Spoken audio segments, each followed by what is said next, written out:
Selamat pagi pemirsa. Aksi premanisme kembali mengusik rasa aman masyarakat. Di tengah gencarnya pembangunan dan penegakan hukum, kekerasan dan pemalakan masih terjadi bahkan menelan korban jiwa. Peristiwa di Purwakarta 2 pekan yang lalu menjadi pengingat bahwa negara belum sepenuhnya hadir melindungi warganya dari ancaman kekerasan jalanan. Pemirsa, inilah editorial Media Indonesia edisi hari ini, Kamis 16 April 2026, dengan tema Membabat Habis Premanisme bersama saya, Leonard Samosir, dan Anda juga, para pemirsa, bisa ikut menyatakan pendapat Anda nanti dengan menelpon nomor 021 583 99 100. Dan pemirsa, pagi ini telah hadir bersama saya, anggota Dewan Redaksi Media Group, Arief Suditomo. Mas Arief, selamat pagi. Pagi, Leo. Sehat, Mas? Alhamdulillah. Bukan preman ya? Ini Tentunya bukan. Tentunya bukan. Kita bicara soal premanisme, dan yang terakhir terjadi di Purwakarta itu. Mungkin pemirsa masih ada yang belum tahu, 4 April ya, Mas Arief, itu ada seseorang yang sedang hajatan, lalu dimintai uang tapi tidak memberikan, dan akhirnya sampai tewas.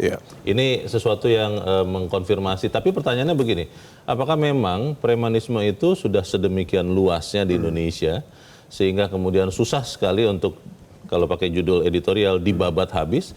Atau apa pesan editorial pada pagi ini? Ya, premanisme itu adalah sebuah formula ya, Leo, bahwa di saat ada kekosongan di mana negara tidak hadir, di situ premanisme masuk dengan berbagai macam format dan dilakukan oleh berbagai macam pihak, dari mulai individu, institusi, dengan berbagai macam alasan, dari alasan sifatnya sentimen kedaerahan atau organisasi dan adat dan lain-lain. Ini merupakan sebuah hal yang intinya sesederhana di mana peran negara lemah atau tidak hadir sama sekali, mereka akan masuk. Sehingga kalau mau kita sekarang melakukan berbagai macam upaya, yang pertama kita harus lakukan adalah kita harus sadar bahwa ini adalah momentum untuk melakukan koreksi. Jadi dimanapun ada peran negara yang lemah, disitulah kita harus melakukan perbaikan. Karena jangan sampai manfaat dari kehidupan sosial yang baik itu di take over oleh preman. Apa yang kita akan bayangkan kalau misalnya publik merasa lebih baik berurusan sama preman dibandingkan dengan aparat penegak hukum, dan itu merupakan salah satu hal yang kita harus hindari. Tapi kita masih ingat, Mas Arief, sebetulnya pemerintahan Pak Prabowo itu sudah membentuk satgas untuk melawan preman ini. Kalau di Purwakarta saya tidak tahu apa yang terjadi, tapi pertanyaannya begini, apakah memang masih ada yang lolos atau memang pendekatan ke masyarakatnya yang memang harus lebih ditingkatkan? Ya, ini kita harus sama-sama sadari ya, bahwa premanisme ini adalah salah satu hal yang kita harus anggap sebagai parasit sosial ya. Karena parasit ini pasti akan hinggap, akan ada di saat kita lengah. Dan di saat kita lengah itu kadang-kadang kita baru sadarnya sudah parah gitu, baru kita lakukan. Nah, kalau sekarang kita lihat dari apa yang terjadi dari mulai Lumajang yang baru, terus kemarin yang 2 minggu lalu yang ada di Purwakarta, hal yang melegakan adalah pasca kejadian aparat penegak hukum, dalam hal ini Polri, itu berhasil menangkap pelakunya. Bergerak cepat ya? Dan bergerak cepat. Namun yang kita butuhkan sekarang untuk menyadari dan memperbaiki momentum ini adalah bagaimana agar peran mereka kita kecilkan. Jangan sampai keberadaan mereka adalah keberadaan yang mengundermine atau menggerogoti kewibawaan pemerintah. Baik, kita akan bahas itu, Mas Arief, dan pemirsa, inilah editorial Media Indonesia untuk hari ini, Kamis 16 April 2026, Membabat Habis Premanisme.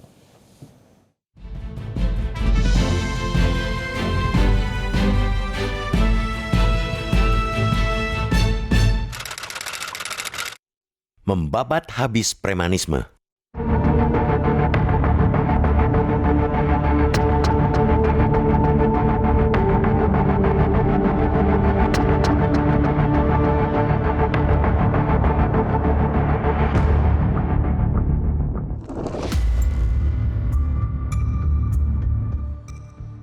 Aksi premanisme kembali mengoyak rasa aman publik. Di tengah geliat pembangunan dan narasi penegakan hukum yang terus digaungkan, praktek kekerasan jalanan dan pemalakan masih mudah menemukan ruang hidup. Peristiwa tragis di Purwakarta, Jawa Barat, ketika sekelompok pelaku melakukan aksi brutal hingga menelan korban jiwa dalam sebuah resepsi pernikahan, menjadi bukti paling telanjang bahwa premanisme belum benar-benar tercabut dari akar sosial kita. Para preman bukan sekadar melontarkan ancaman verbal, melainkan dengan enteng melakukan kekerasan nyata yang sampai merenggut nyawa. Kita tentu tidak bisa memandang peristiwa tersebut sebagai insiden terisolasi. Wajah premanisme yang tak kalah merusaknya terus beroperasi secara sistematis di pusat-pusat perputaran ekonomi. Di kota-kota besar, tak terkecuali di Jakarta yang menjadi etalase ekonomi bangsa. Praktek pemalakan hingga pungutan liar masih menjadi momok. Korbannya mulai dari pedagang kaki lima, usaha mikro, kecil, dan menengah, UMKM, hingga pabrik. Mereka jadi sasaran empuk para preman yang seringkali berlindung di balik kedok organisasi masyarakat, ormas, atau paguyuban kedaerahan. Aksi palak ini secara nyata mencekik urat nadi ekonomi kerakyatan, mematikan iklim investasi lokal, dan merusak tata tertib sosial. Fenomena itu memunculkan pertanyaan mendasar, mengapa premanisme tetap bertahan, bahkan di tengah jaminan terhadap rasa aman oleh negara? Konstitusi kita, Undang-Undang Dasar 1945 dengan tegas menjamin hak setiap warga negara untuk memperoleh rasa aman. Pasal 28G ayat 1 menyatakan bahwa setiap orang berhak atas perlindungan diri pribadi, keluarga, kehormatan, martabat, serta harta benda yang di bawah kekuasaannya, dan berhak atas rasa aman serta perlindungan dari ancaman ketakutan. Ketika premanisme terus tumbuh, amanat konstitusi itu terasa terabaikan. Kitab Undang-Undang Hukum Pidana KUHP memiliki pasal-pasal berlapis untuk menjerat dan mengkandangkan para preman. Mulai dari pasal 368 tentang pemerasan dengan ancaman kekerasan, pasal 351 tentang penganiayaan hingga pasal 170 tentang pengeroyokan dan pengrusakan barang di muka umum. Ancaman hukumannya bisa mencapai belasan tahun penjara jika mengakibatkan luka berat atau hilangnya nyawa. Perangkat hukumnya sudah ada dan kokoh. Persoalannya adalah implementasinya. Tidak sedikit kasus premanisme yang berhenti pada penindakan sesaat tanpa upaya sistematis untuk membongkar jaringan sekaligus mematikannya. Preman ditangkap hari ini, tetapi besok praktik serupa kembali muncul, bahkan di lokasi yang sama. Di sisi lain ada persoalan relasi kuasa yang membuat premanisme sulit diberantas. Dalam beberapa kasus, kelompok preman memiliki kedekatan dengan oknum tertentu, baik di lingkungan birokrasi maupun aparat. Kedekatan itu membuat pelaku merasa kebal hukum. Akibatnya, efek jerah tidak pernah benar-benar terbentuk. Kita mendesak jajaran penegak hukum untuk memberantas premanisme secara komprehensif dan berkesinambungan. Bukan sekadar suam-suam kuku. Terlebih menunggu kasus viral di media sosial dulu, baru bertindak. Sedangkan laporan masyarakat terkesan diabaikan. Premanisme hanya bisa subur ketika negara tertidur dan wibawa hukum lumpuh. Sudah saatnya negara bangun dan membabat habis benalu peradaban bernama preman.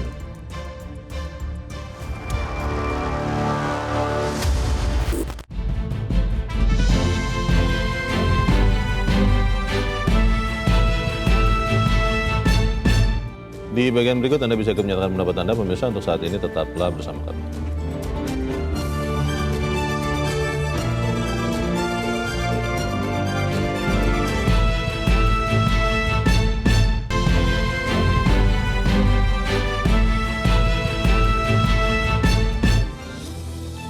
Terima kasih Anda masih bersama kami, dan sekarang kita akan mendengarkan dulu Mas Arief pendapat dari pemirsa Metro TV. Kali ini dari Bekasi, Jawa Barat, ada Pak Ondo Silitonga. Pak Ondo, selamat pagi. Selamat pagi Bung Leo, selamat pagi Bung Arief. Selamat pagi Pak Ondo. Bagaimana Pak, ini kita bisa ya membabat habis, mungkin sulit ya, tapi menekan premanisme menurut Anda bisa atau tidak Pak? Oh bisa dimitigasi. Tapi saya mulai dari awal, preman itu sebenarnya bahasa Inggrisnya freeman, cuman orang Indonesia bilangnya jadi preman. Apa artinya? Tidak kerja, pengangguran. Jadi yang mau dibabat itu sebenarnya bukan orang preman-premannya, tapi penganggurannya yang harus dibabat habis. Nah, pengangguran itu bisa berkuasa seperti itu juga ada relasi kuasa. bisa kita lihat pauga itu ada setoran itu. Jadi itu nggak usah tutup mata kita. Jadi saya minta untuk membabat hadisnya, ciptakan peluang kerja buat mereka. Caranya begini, buka pelatihan kerja gratis. Sehingga kelak mereka bisa sebagai tukang las, tukang servis AC, tukang bengkel motor, atau ojol, dan lain-lain. Kalau perlu dimodali oleh Pemda setempat. Jadi bangun Karang Taruna juga. Dari zaman dulu itu, zaman saya muda itu ada Karang Taruna. Sehingga anak-anak remaja yang nakal-nakal itu bisa terpimpin di situ. Tindak tegas ormas atau ormas kedaerahan yang melakukan premanisme. Dengan demikian premanisme dapat kita mitigasi. Demikian, terima kasih. Terima kasih Pak Ondo Sudetonga di Bekasi, Jawa Barat untuk pendapat Anda Pak. Selamat pagi. Berikan pekerjaan, tindak tegas preman-preman ya. Ini mungkin formula yang kita sudah tahu, Mas Arief. Tapi mudah tidak untuk melakukan itu? Saya pikir apabila pendekatannya adalah pendekatan textbook seperti ini, di saat kita memang harus memberikan pendekatan ekonomi seperti ini, saya pikir itu adalah salah satu formula besar yang kita harus lakukan. Karena kan kita tidak bisa menerka-nerka apa sih yang pada akhirnya membuat seseorang jadi preman yang paling enak dan paling bisa terformulasikan secara kebijakan kan itu. Bahwa kita harus memberikan kesejahteraan, empowerment terhadap mereka agar mereka memiliki harkat hidup yang lebih baik untuk bisa berperan di masyarakat. Tetapi mungkin juga ada baiknya kalau kita melakukan beberapa studi yang terkait sama ethno-studies yang pada akhirnya bisa kita budaya yang bisa kita lihat untuk kita jadikan kebijakan di setiap daerah. Karena mungkin hal-hal yang mengakar untuk pada akhirnya orang lebih memilih atau terjuruskan ke arah sana itu ternyata bukan hanya sekedar ekonomi. Jadi hal-hal seperti itu saya pikir layak untuk dijadikan pendekatan. Ada kebiasaan misalnya untuk instan. Konon katanya bangsa Indonesia mulai menjurus kepada bangsa instan, yang penting dapat uang, dapat enak, tapi kalau bisa nggak usah kerja. Apa benar seperti itu, Mas Arief? Yang namanya fast gratification kan memang itu merupakan salah satu hal yang makin kesini makin menjadi salah satu fenomena hidup ya. Orang sekarang mau makan, kalau dulu kita harus pergi ke tempatnya, beli makanan, segala macam. Sekarang tinggal pencet, makanannya datang. Apapun itu terjadi. Dan saya rasa sedikit banyak itu memberikan kontribusi. Tetapi salah satu hal yang mungkin kita harus sadari adalah sekarang apa yang harus dilakukan oleh masyarakat apabila premanisme ini merupakan salah satu hal yang mereka lalui dalam melaksanakan sendi-sendi kehidupannya. Dan ini yang pada akhirnya harus kita kita edukasi mereka, karena kita kan tidak bisa membiarkan parasit sosial ini menjadi salah satu fenomena yang kita harus normalisasi, karena itu yang bahaya. Karena kalau misalnya kita merasa bahwa suatu saat ya udahlah itu memang demikian gitu ya, kita menormalisasi kehadiran preman dalam kehidupan kita, saya pikir itu merupakan salah satu hal yang tidak boleh kita biarkan. Ya, ini juga berpengaruh kepada bagaimana Indonesia bisa menjadi tempat yang menarik bagi investor, terutama investasi asing. Karena pernah ada tulisan yang mengatakan bahwa Indonesia ini sulit berkembang karena premanismenya begitu kuat. Ini tulisan dari salah satu media asing. Nah, pertanyaannya bagaimana Mas Arief kemudian, kalau tadi Pak Ondo kan mengusulkan dibuat Karang Taruna, Balai Latihan Kerja. Tapi kalau off-takernya di ujungnya tidak ada yang menyerap mantan-mantan preman yang bertobat ini, kan menjadi sulit juga. Bagaimana, Mas? Ya, di saat kita sekarang sedang berjuang ya untuk menata kembali berbagai macam hal yang terkait seperti iklim investasi, ease of doing business, regulasi kita deregulate, lalu berbagai macam reintegrasi terhadap dari berbagai macam kebijakan. Hal-hal seperti ini merupakan salah satu hal yang seharusnya termudah untuk bisa kita lakukan. Dari mulai kebijakannya, anggarannya, off-takernya, itu kan harusnya menjadi salah satu kesatuan. Misalnya sekarang bagaimana kebijakan apa yang kita sebut sama link and match itu, Leo. Misalnya sekarang banyak sekali orang-orang tidak terlalu pintar, tidak terlalu punya uang, tapi memaksakan diri untuk masuk kuliah S1 di berbagai macam institusi pendidikan yang tidak kredibel, lulus sarjana tidak terserap juga dan ujung-ujungnya jadi preman. Nah, salah satu hal yang kita harus segera tangani adalah seberapa jauh, misalnya kita dorong orang-orang yang lulusan SMP tidak seberapa punya resources, financial resources, tidak seberapa pintar gitu ya, tidak seberapa punya prestasi akademik yang baik, itu langsung kita juruskan kepada SMK misalnya. Jadi mereka udah terampil sejak usia yang sangat dini, dan mereka akan langsung terserap ke berbagai macam industri yang fit di daerahnya.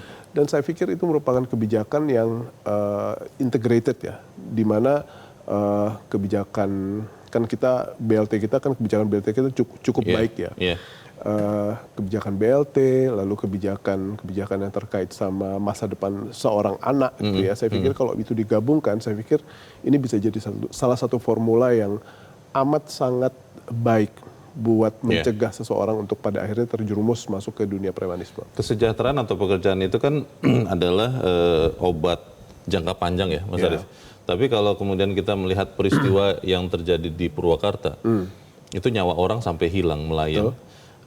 Apakah kemudian tindakan yang tegas ini biasanya bisa jadi keras, itu memang sudah diperlukan untuk kembali diberlakukan di Indonesia untuk memberantas premanisme, atau sebenarnya masih belum menuju sana?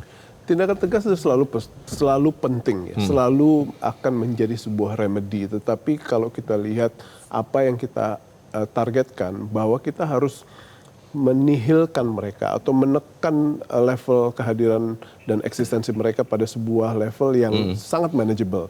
Itu kan tidak bisa dilakukan kalau misalnya hanya sekedar solusinya jangka pendek ya. Jadi saya pikir hal yang lebih structured, hal yang lebih terintegrasi, seperti halnya bagaimana ekonomi kita perbaiki, lapangan kerja kita perbaiki, lalu tingkat pendidikan kita perbaiki. Saya pikir itu merupakan salah satu remedi yang jangka menengah dan panjang untuk bisa kita nikmati akhir. Baik, kita harus jeda dahulu. Mas Arief dan pemirsa tetap bersama kami, Editorial Media Indonesia. Segera kembali.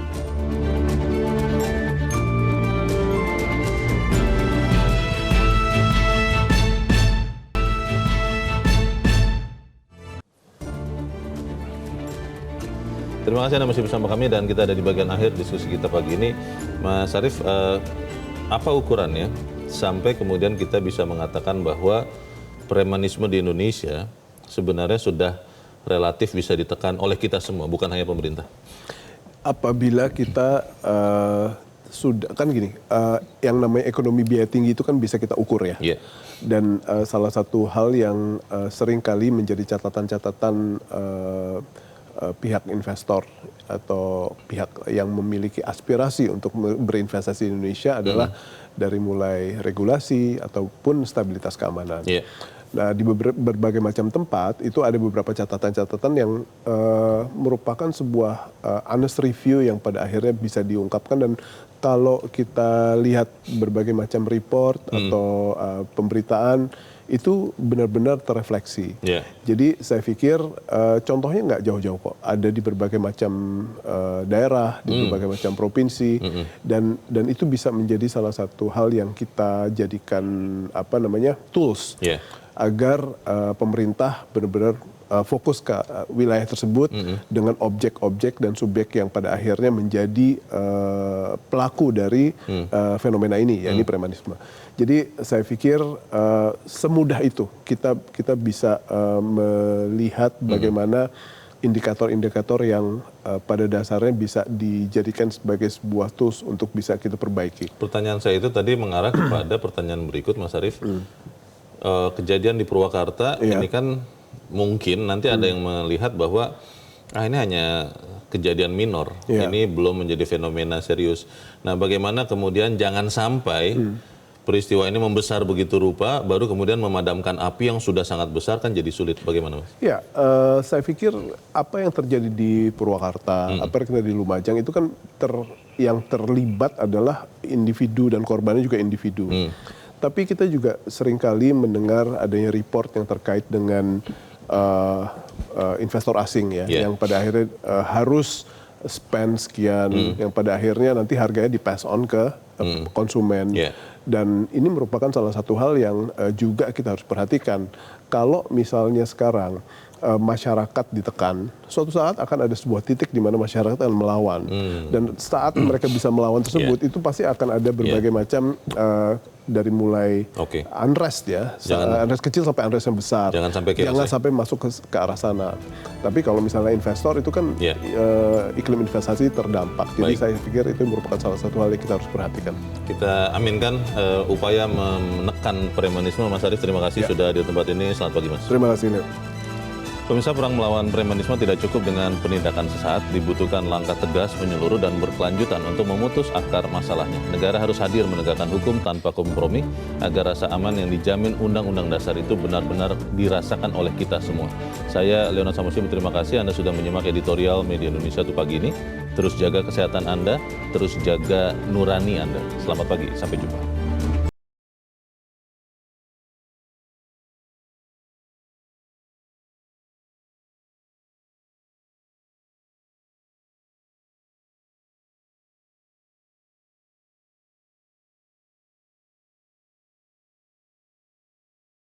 Jelajahi cara baru mendapatkan informasi. Download Metro TV Extend sekarang.